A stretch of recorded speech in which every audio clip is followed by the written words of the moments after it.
Doctor साहब, मेरा अगला सवाल कोलेस्ट्रॉल के बारे में। ये कोलेस्ट्रॉल दिल के मर्ज को कितना नुकसान पहुंचा सकता है? अच्छा, जैसे अभी हम जब बातें कर रहे थे कि वो चीज़ें कौन सी हैं जो दिल का मर्ज लाने का बाइस बनती हैं, उसमें से एक बड़ी इंपॉर्टेंट चीज़ थी यही कोलेस्ट्रॉल। अच्छा, कोलेस्ट्रॉल बड़ा उसको समझना ज़रूरी है। आम अल्फाज में तो हम कोलेस्ट्रॉल कह देते हैं। अच्छा, लोगों में मिसकॉन्सेप्ट क्या होता है कि हम तो मोटे नहीं हैं, हमें कोलेस्ट्रॉल कैसे हो सकता है। कोलेस्ट्रॉल आपको गड़बड़ है तो उसको हम एक वर्ड यूज़ करते हैं डिसलिपिडी। कोलेस्ट्रॉल ज़्यादा होना नहीं है, मुख्तलिफ तरीके के कोलेस्ट्रॉल हैं। ये देखना होता है कि आपका किस किस्म का कोलेस्ट्रॉल गड़बड़ है, उसमें डिफरेंट कैटेगरीज हैं। और वो जब तक आप प्रॉपर कोलेस्ट्रॉल का एक टेस्ट होता है लिपिड प्रोफाइल, वो पूरा ना कराएं, और ये हर 20 साल के बाद हर आदमी को अपना कोलेस्ट्रॉल, चाहे उसको मर्ज है या नहीं, उसको कराना चाहिए। उससे ये पता चलेगा कि आप में कोलेस्ट्रॉल की गड़बड़ किस नौइयत की और किस हद तक है। फिर उसमें मैनेजमेंट स्ट्रेटजी, उसका रिलेशन जो आपने पूछा था, पक्का रिलेशन है हार्ट से। मेजर रिस्क फैक्टर है कोलेस्ट्रॉल। इससे हटके कोलेस्ट्रॉल के और भी मसाइल हैं कि उनकी वजह से और चीज़ें भी होती हैं, लेकिन दिल का मर्ज लाने में एक मेजर रिस्क फैक्टर है कोलेस्ट्रॉल, जिसमें फिर कोलेस्ट्रॉल की ये मकदार देखनी पड़ती है कि आप में कोलेस्ट्रॉल की किस किस्म के कोलेस्ट्रॉल की मकदार किस हद तक है, और क्या आपका सिर्फ लाइफस्टाइल से भी वो कम होता है, कुछ दर्जे में ना हो रहा हो तो फिर दवाई लेनी पड़ती है। और दवाई भी फिर ऐसे लेनी पड़ती है कि वो लाइफ लॉन्ग चलती है। ऐसा नहीं होता कि आपने थोड़े दिन ली, कोलेस्ट्रॉल कम हो गया तो ठीक हो गया, आपने दवाई छोड़ दी, नहीं, मुस्तकिल दवाई वो चलती रहेगी। तो एक बड़ा ही स्ट्रॉन्ग रिलेशन है दिल के मर्ज से कोलेस्ट्रॉल। अच्छा डॉक्टर साहब, मैं आपसे फिर वो एस्प्रिन के बारे में पूछूंगा। जी जी कि ये एस्प्रिन हर पेशेंट को अपने साथ रखनी चाहिए? देखिए, जो दिल का मरीज है वो तो एस्प्रिन खाना है। एस्प्रिन वाहिद दवा है जो हर दिल का मरीज खाता है। जिसको हार्ट अटैक हो चुका है उसके पास ज़रूरी है, जो एंजाइना, जिसके दिल की नाली तंग है, सीने में दर्द, उसके पास भी एस्प्रिन होती है। हाँ, बहुत अच्छा सवाल है।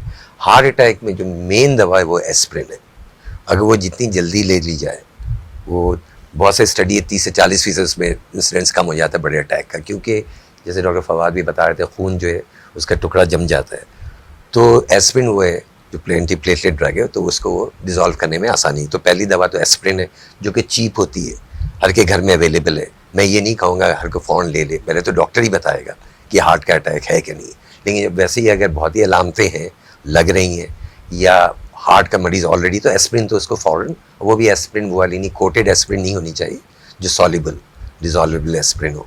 ऐसे रखे उसी तरह एक्सपायर्ड एस्प्रिन हो, ये हो, तो वो ज़रूरी कि अस्पताल पहुँचे। लेकिन एस्प्रिन घर पे हो, और अक्सर लोगों की होती तो अच्छा है, और एस्प्रिन ले ले तो इसमें फ़ायदा है। इसमें लोगों में मिसकंसेप्शन कुछ बनी हुई है कि एक तो है कि किसी नौइयत की तकलीफ हुई, 40 साल से उम्र है, घर में बड़े बूढ़े कहते हैं भाई एस्प्रिन खा लो। अब वो वाला मामला नहीं है। जैसे अभी डॉक्टर जाहिद जमाल ने बड़ा क्लियर कहा कि आपको अगर अनक्लियर है, एक तो दिल का मर्ज है, उसको तो पता होता है दिल के मरीज़ को कि मेरी नौइयतें किस नौइयत की हैं, कब अंजाइना चल रहा है और कब ये शिद्दत बढ़ गई तो अटैक हो रहा है। तो अटैक होते हुए उससे पहले वो डॉक्टर से भी पहले ले सकता है। जिसको वाजे क्लियर है, या उसके घर में कोई ऐसा डॉक्टर या ऐसा असेस करने वाला आदमी मौजूद है तो ये अंदाज़ा कर ले कि ये कैफियत दिल के दर्द की हो रही है। क्योंकि हमने पहले भी बात की थी, कभी कभार ये सीने की तकलीफ, मैदे की गड़बड़ भी हो सकती है। तो अगर आप अनक्लियर हैं तो फिर अपने तौर पे एस्प्रिन ना लें।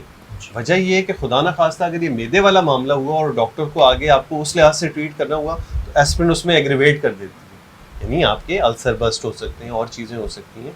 तो क्लियर कट दिल का मामला है तो ले, अनक्लियर है, अनडिसाइडेड है, कैफियत हो रही है, तो अच्छा है पहले डॉक्टर के पास जाएं, वो डिसाइड करे कि आपको दिल वाला मामला हो रहा है या कुछ और हो रहा है, और फिर एस्प्रिन ली जाए। और अब एस्प्रिन के हवाले से वो जो एक कल्चर था ना कि हर आदमी 40 साल से ज़्यादा उम्र का है तो उसको एस्प्रिन खानी चाहिए, वो मामला अब ख़त्म होता जा रहा है। आपके पास बहुत ज़्यादा मेजर रिस्क फैक्टर्स हैं जो मल्टीपल हैं, तब आप लेंगे, वरना आप डॉक्टर के मशवरे के बगैर एस्प्रिन नहीं लेंगे। अच्छा, मेरा अगला सवाल ये होगा कि एक पेशेंट आपके पास आता है, उसको आप ईसीजी का मशवरा देते हैं, उसके बाद एकोकार्डियोग्राफी का मशवरा देते हैं, और उसके बाद एंजियोग्राफी का। तो ये एंजियोग्राफी की कब ज़रूरत पड़ती है? देखिए, एक तो आप अभी हम हार्ट अटैक पे बात करें, ठीक है, एक तो हार्ट अटैक का इलाज अलग है। जैसे बताया, हार्ट अटैक में तो कुछ है ही नहीं, आपका सीधा अस्पताल पहुंचना है, इमरजेंसी रूम है, नाली बंद है, उसको 2 तरीके से खोली जाती है। एक तो दवाएं इमरजेंसी रूम में दी जाती हैं, एस्प्रिन है, दूसरी तशखीश की जाती है ईसीजी से। ज़रूरी नहीं कि ईसीजी आपके नॉर्मल आए इसका मतलब हार्ट अटैक नहीं है। तो उसके बाद हम ब्लड टेस्ट करें, वो मरीज़ को वैसे ही एडमिट कर लेते हैं, दाखिल करने के बाद ही तशखीश होती है। कुछ लोग हम फ़ौरन तशखीश कर लेते हैं इसमें दिल की पट्टी में नज़र आ जाए। अगर दिल की नाली पूरी बंद है, जैसे फवाद बता रहे थे कि शिद्दत किस्म का जो मेजर हार्ट अटैक होता है उसको तो फ़ौरन नाली खोलनी होती है। ऐसे मरीज़ को या प्राइमरी एंजियोप्लास्टी जिसको कहते हैं, नाली की जो क्लॉट है उसका फ़ौरन निकाल के स्टेंट लगा देना है। नाली की रफ्तार खून की हमें नॉर्मल करना होता है। दूसरा, ज़्यादा जगह नहीं है ये फैसिलिटी, तो वहाँ खून पतला करने की इंजेक्शन दी जाती है। ये तो हार्ट अटैक का इलाज है। तो उस पर हम, आपका जो सवाल ECG, कोई भी टेस्ट दुनिया का नहीं बताता है कि आप हार्ट के मरीज़ हैं कि नहीं, ठीक है ना। ECG भी नॉर्मल आती है, उसके बावजूद आपको हार्ट अटैक हो सकता है, ठीक है। एको नॉर्मल है, इतने लोगों का बाईपास होता है, उनका हार्ट का एको नॉर्मल होता है। इसका मतलब नहीं है कि लोगों ने कहा मेरा ECG सही है, मेरा एको सही है और मैं हार्ट का मरीज़ नहीं है, ठीक है। तो हम कोई टेस्ट क्यों कर रहे हैं, ठीक है। और टेस्ट अगर नॉर्मल आ जाए इसका मतलब ये नहीं कि आपको कुछ भी नहीं है। तो कहने का हार्ट के लिए कोई टेस्ट नहीं है, ओके, हार्ट अटैक से बचने के लिए सब मिलाकर, सब चीज़ें मिला के फैसला करना पड़ता है। उसमें मैं वो जो कंक्लूजन कहता हूँ कि एंजियोग्राफी किसको ज़रूरत है। हाँ। एंजियोग्राफी के हवाले से हम बात कर रहे थे कि एंजियोग्राफी किस मरीज़ की जाती है। एक तो कैटेगरी वो उन मरीज़ों की है जिनको हार्ट अटैक हो रहा होता है। दूसरी कैटेगरी वो मरीज़ हैं जो हार्ट अटैक तो नहीं है लेकिन उनमें अंजाइना, यानी ये सीने में दर्द होना बहुत शिद्दत का हो रहा है, या उनके टेस्ट पॉजिटिव हुए हैं, यानी मुख्तलिफ कैटेगरीज़ हैं जिनकी। और हार्ट अटैक के दौरान हम जो एंजियोग्राफी कर रहे होते हैं उसका मकसद ये होता है कि हम फौरी तौर पे एंजियोग्राफी करें और साथ साथ उस नाली की एंजियोप्लास्टी भी कर दें जिसमें हार्ट अटैक हो रहा है। जैसे डॉक्टर फवाद ने भी बिल्कुल बहुत अच्छे से समझाया कि एंजियोग्राफी तो तशखीश है, जो हम डाई दे के देखते हैं नाली में रुकावट कैसी, नाली की शक्ल क्या है, फ्लो सही है कि नहीं, इस टेस्ट को एंजियोग्राफी कहते हैं। एंजियोप्लास्टी इसका स्टेप आगे है। अगर आपको कोई रुकावट नज़र आती है उसको खोलना होता है उस जगह पे जहाँ पे फंसा हुआ है, वायर डालते हैं, उस पर बलून से फुलाया जाता है, ये टेक्निकल है। उसके बाद छल्ला लगाया जाता है, ठीक है, डिफरेंट चीज़ों के होते हैं, स्टील के होते हैं, कोबाल्ट के होते हैं, उससे एक्सपेंड करते हैं ताकि रुकावट खुल जाए, नाली दोबारा सुकड़ के बंद ना हो, जिसकी वजूहत अलग है। लेकिन ये लोगों का अक्सर ये कॉन्सेप्ट है कि ज़्यादातर लोगों को एंजियोप्लास्टी की ज़रूरत नहीं होती हार्ट के मरीज़ों में, ना उससे एंजियोप्लास्टी करने से उसकी ज़िंदगी बढ़ेगी। एंजियोप्लास्टी जो लाजमी होता है उन लोगों, जिस तरह डॉक्टर फवाद बता रहे हैं कि हार्ट अटैक के दौरान, वो तो लाजमी है, या जिसको चलने से मिनिमल इस पर दर्द हो रही है, यानी नाली इतनी तंग हो चुकी है, कचरा आके फंसा है कि फ़ौरन उसमें खोलना पड़ता है। फिर दूसरे वो मरीज़ हम जिनको एंजियोप्लास्टी करते हैं जिनमें दवा से पहला इलाज दवा होता है, जिसको अंजाना, इतने लोग हैं जो हार्ट के मरीज़ हैं, उनको चलते हैं दर्द हो जाता है, तो ऐसी दवा दे दें जिससे हार्ट की रफ्तार स्लो हो जाए, उसमें खून की फ़्लो बढ़ जाए, उससे बेहतर आराम नॉर्मल ज़िंदगी गुजार देते हैं। ज़्यादातर को एंजियोप्लास्टी की ज़रूरत नहीं होती। लेकिन यही मरीज़ अगर अच्छा डॉक्टर देख रहा हो, अच्छा कार्डियोलॉजिस्ट देख रहा हो, वो दवाओं पे चला सकता है। लेकिन जब वो समझता है इन दवाओं से फ़ायदा नहीं हो रहा है, या उसको ख़तरा है कि मरीज़ को हार्ट अटैक हो रहा है, या उसको लगता है ये एंजाइना, उसका ये दिल का मर्ज बहुत आगे तक चला गया, तो angioplasty is not first step, okay. तो इससे ज़िंदगी नहीं बढ़ती है सवाए हार्ट अटैक में या जिसमें ख़तरा ज़्यादा हो। तो हाँ, इस एंजियोप्लास्टी में जो स्टेंट इस्तेमाल होते हैं, पाकिस्तान में कितने किस्म के स्टेंट मिलते हैं?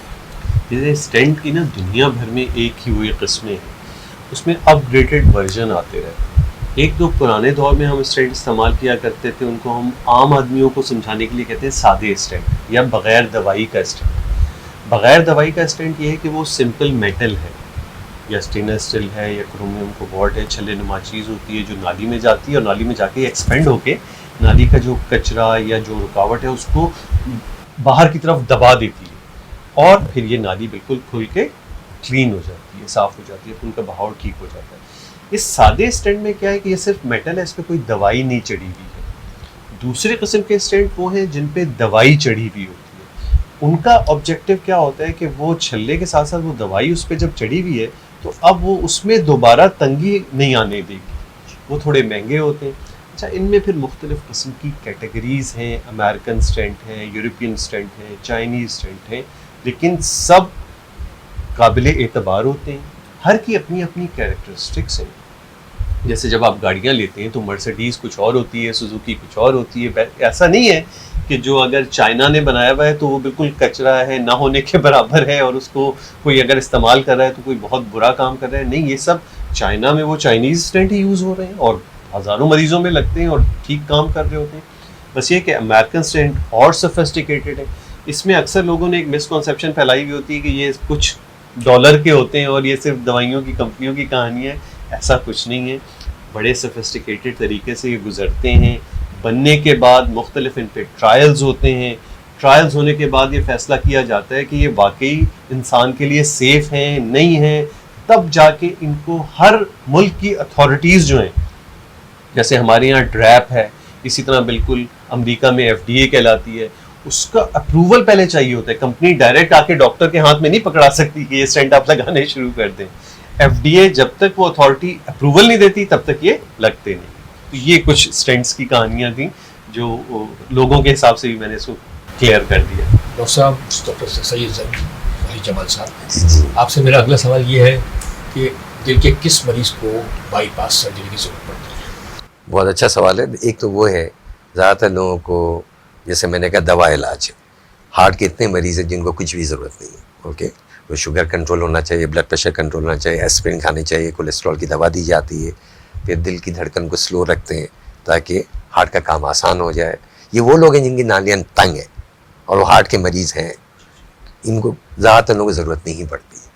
तो बाईपास या एंजियोप्लास्टी हम कब करते हैं? उसी वक्त करेंगे जब ये दवा के बावजूद मरीज़ को तकलीफ़ में आराम ना आए, तकलीफ़ की शिद्दत बढ़ती जाए। तो क्योंकि नाली तो तंग है, ज़्यादातर दवाओं से आपका काम चल सकता है।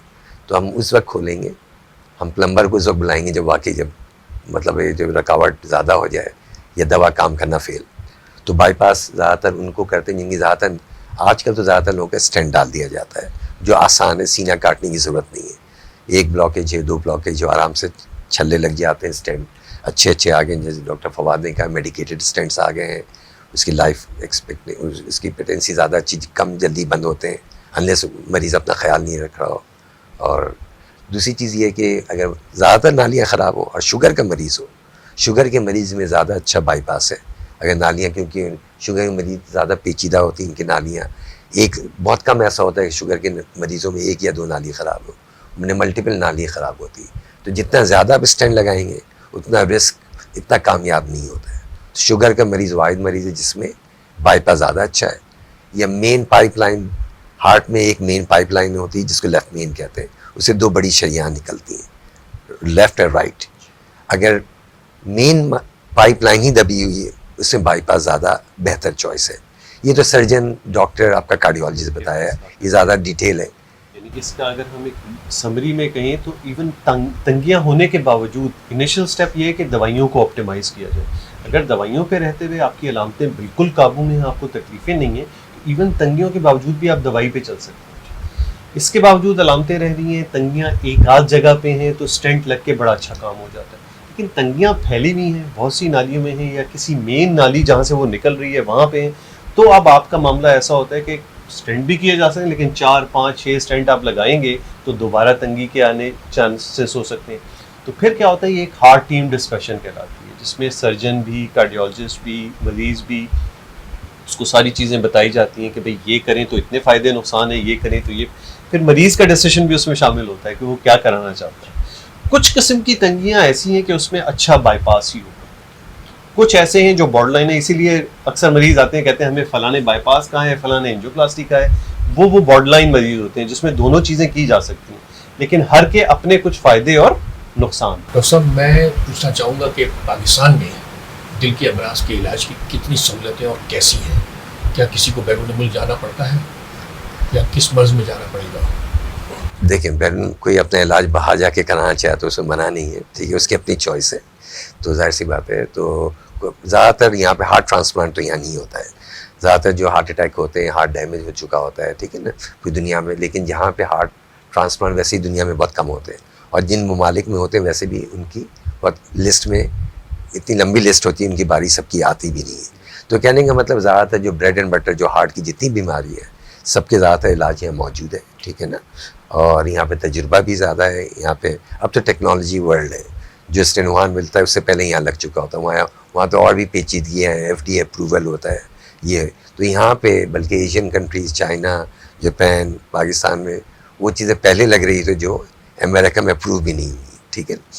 तो बल्कि कि वहाँ पे क्योंकि रिसर्च में वो हमसे ज़्यादा हैं, रिसर्च में हमसे ज़्यादा आगे हैं, तो इसलिए मुख्तलिफ है। लेकिन जो आम इलाज है, जितनी दवाएँ हैं, ज़्यादातर जितने बाईपास के ऑपरेशन है, वेल्व के ऑपरेशन है, ठीक है, सब पेचीदा ऑपरेशन भी यहाँ सब होने लगे हैं, सवाए पेरिफेरल आर्टरी डिजीज़, दिल की जो नालियाँ पाँव की होती हैं, उसके एक्सपर्टीज़ यहाँ बहुत कम है, उसकी लोग अब आ गए हैं, उसमें शदीद कमी है। गर्दन की रग जैसे नैरो हो जाती है, उसके भी स्टैंड लगाने के, उसमें बहुत से एडवांसमेंट जो बाहर हुए, हमारे यहाँ भी लोग हैं, लेकिन इसके एक्सपर्टीज़ की और ज़रूरत है। पाकिस्तान में एंजियोप्लास्टी पर प्राइवेटली कितना खर्चा आ सकता है एक आम आदमी को? ये रफली अगर हम बात करें खर्चे के, डिफरेंट हॉस्पिटल में डिफरेंट होता है। स्टेंट की टाइप क्या है, एक नाली में अगर कोई आप बहुत अच्छे नौइयत का दवाई वाला स्टेंट लगा रहे हैं तो तकरीबन 2 से 2.5 लाख तक का खर्चा एवरेज है दवाई वाला प्राइवेट। सरकारी अस्पतालों में तो फ्री है। सरकारी अस्पतालों में, ज़्यादातर अस्पतालों में ये इलाज अब